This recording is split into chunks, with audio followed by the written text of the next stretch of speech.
Hola, soy Alejandro Muñoz y esto es La Hora del Terror. Estaba en mi cuarto, escuchando música. Ese es uno de mis hobbies favoritos. Recuerdo que estaba solo y ni siquiera mi perro estaba. Pero qué más daba, pensé, que desde que tenía 10 años he escuchado esa maldita música de metal y pasados 8 años todavía la seguía escuchando. Recordé que todos en el colegio me decían que yo era un siniestro satánico. Y cómo no, si cada uno se buscara sus propias desgracias. Era amigo de un cristiano, pero menos mal que lo trasladaron de colegio. Tal vez porque sus padres no querían que se juntaran más conmigo, o bueno, no veo otra razón. Estaba tan aburrido en ese maldito encierro y tenía unas ganas de salir a fumarme un taquito, pero lo malo era que ya se me habían acabado y no tenía ni un centavo.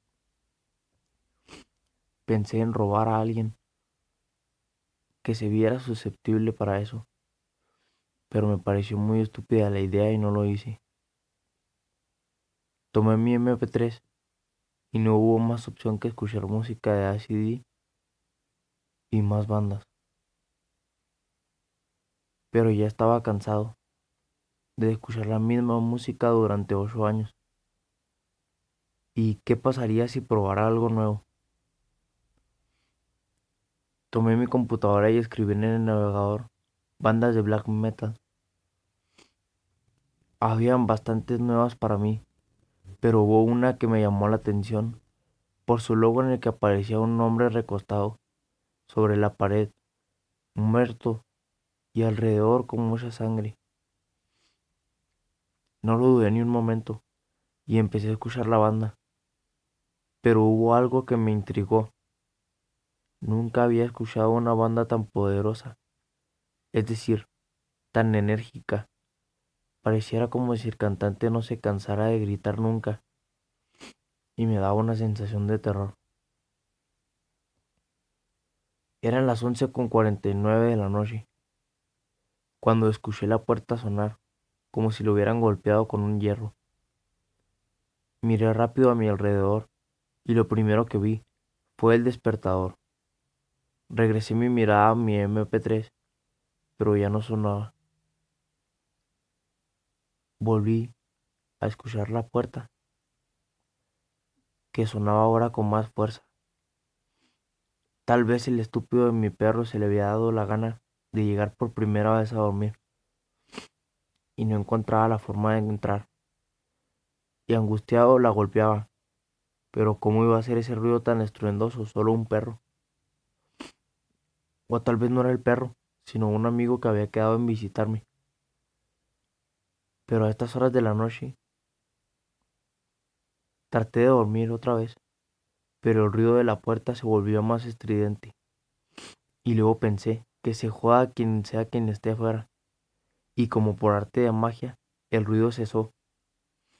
Al poco tiempo me di cuenta que lo que estaba afuera había dejado de hacer ese ruido tan entorpecedor para tomar más energía y desesperar a cualquiera. ¿Qué tal si sea un vecino que necesita algo urgente? Pero entonces, ¿por qué no toca el timbre o me llama por teléfono? Decidí levantarme y dirigirme hacia la puerta. Y dije, ¿quién es? Pero nadie respondió.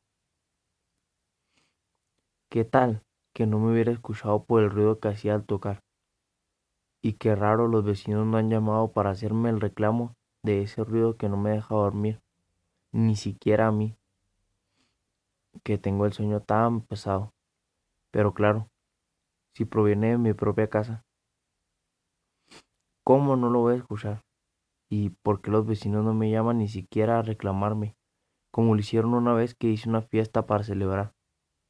Mientras pensaba en todo eso, me habían acercado bastante a la puerta y ya estaba extendiendo mi mano para alcanzar la perilla, pero algo me detuvo.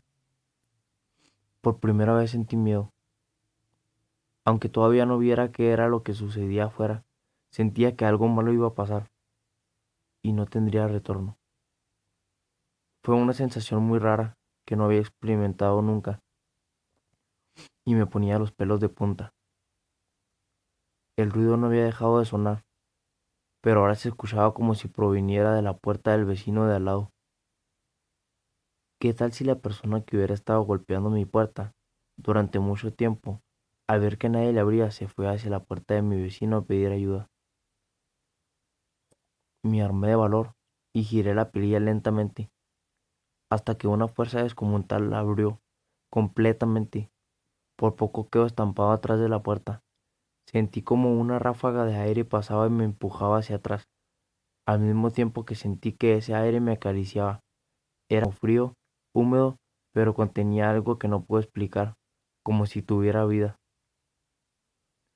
Cuando me asomé afuera, no había viento, todo estaba normal y el ruido había desaparecido.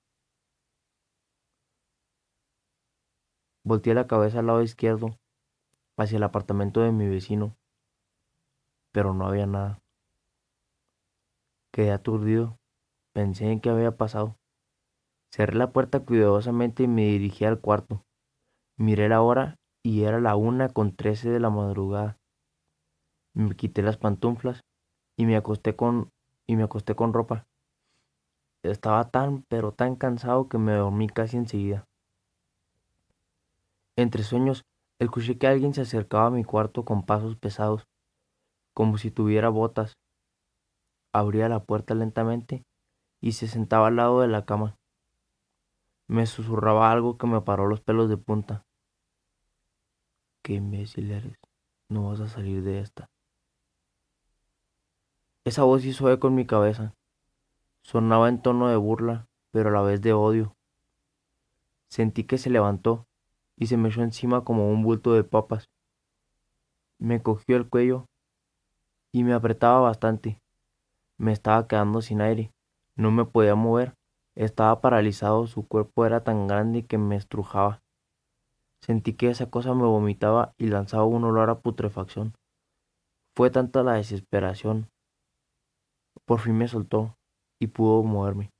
Pude abrir los ojos y estaba sudando bastante. Las sábanas estaban empapadas de sudor y los pies me ardían como si los hubieran metido en candela. Todo había sido tan real que me negaba a creer que todo había sido solo un sueño. Y miré el despertador y eran las 3 de la mañana. Me quedé pensando en esa hora y recordé que cuando estaba en el colegio leí un libro que decía que a esa hora era la hora de Satán, ya que era una burla contra Dios, porque Jesús había muerto a las 3 de la mañana y era hora santa. Como Satán le lleva la contraria, había escogido las 3 de la madrugada para que todos los demonios salieran a esa hora. ¿Coincidencia? Pensé. Me levanté un poco aturdido y fui al baño. Cuando iba saliendo, ya un poco más recompuesto, escuché que mi equipo de sonido se prendió solo y empezó a sonar la música que había descargado la tarde anterior. Mierda, que no sea lo que estoy pensando. Sentí que alguien pasaba junto detrás de mí. Ya sabía lo que estaba pasando, pero ¿cómo podía pasarme esto a mí? ¿Cómo podría arreglarlo? Volteé a mirar lentamente y lo que vi nunca se me borrará de la cabeza. Antes pensaba que no existía el infierno, pero después de ese día pude comprobar que sí existe. Salí apresurado del apartamento, ni siquiera me puse zapatos. Mientras bajaba las escaleras del edificio, vi unas garras que se asomaban entre la baranda. Sentí que me seguían. Todo estaba bien oscuro que ni veía mi propia sombra. Corría lo más rápido posible, pero era en vano, porque lo que me estaba siguiendo ya me estaba alcanzando. Me faltaban 3 pisos para llegar a donde el portero, cuando de pronto sentí que una fuerza sobrenatural me cogía el cuello y me alzaba como si fuera tan liviano como una pluma. No lo vi porque estaba de espaldas, y eso es lo único que puedo agradecer de ese terrible suceso. Me lanzó desde el tercer piso del edificio y lo único que pude escuchar de su horrible voz fue: ojalá y no te arrepientas. Desperté en el hospital, pero era yo exactamente. Me veía postrado en una cama y todos mis familiares cercanos en torno de mí. Oí que el doctor le decía a mi tío que tenían que desconectarme, porque tal vez nunca despertaría del coma, y si algún día llegara a despertar, no podría ni levantarme de la cama por mí mismo porque había quedado paralítico. Vi la expresión de la cara de mi tío, de pena y lástima. Miré de reojo y vi que en la cabecera de la cama estaba el demonio que me había lanzado desde el tercer piso. Me miraba con odio, como la cara de un psicópata, y pude leer en sus labios: tu alma irá al lugar donde siempre has pertenecido. No sé por qué dijo eso, pero en ese momento se me vino la imagen de cuando era pequeño, la tragedia que me había costado olvidar, y el demonio le había devuelto a mi mente. Todo estaba claro, ya sabía por qué decía eso. Tendría unos 6 años cuando viajaba con mis padres en la parte trasera del auto. Era un poco hiperactivo y me gustaba lastimar a mis compañeros de clase, pero ver el gesto de dolor en sus caras y como esta vez no había a quien molestar, tomé la estúpida decisión de molestar a mi padre en el volante.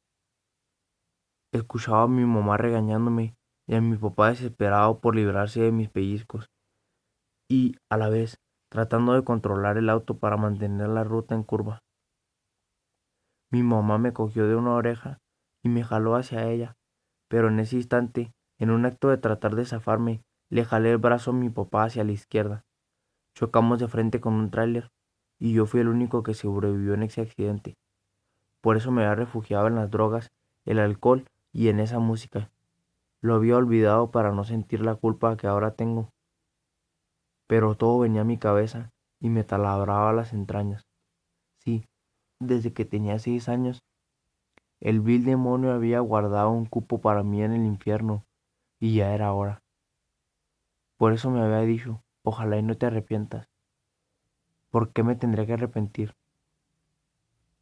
Todas las noches tenía la misma pesadilla de mis papás diciéndome que todo era culpa mía. Y la escena del accidente, esa clara señal de que no me había perdonado. Vi que mi tío firmaba la autorización para desconectarme y el doctor aproximándose a apagar esa máquina a la que estaba conectado. Vi que se abría un portal en su interior. Se veía un río de sangre con esqueletos que se quejaban y chillaban para que lo salvara. Vi muchos tormentos y lo último que alcancé a oír en donde estaba mi cuerpo fue el pitido de la máquina y los llorosos ojos de mi tía que me había criado. Créditos a Hayden Wren.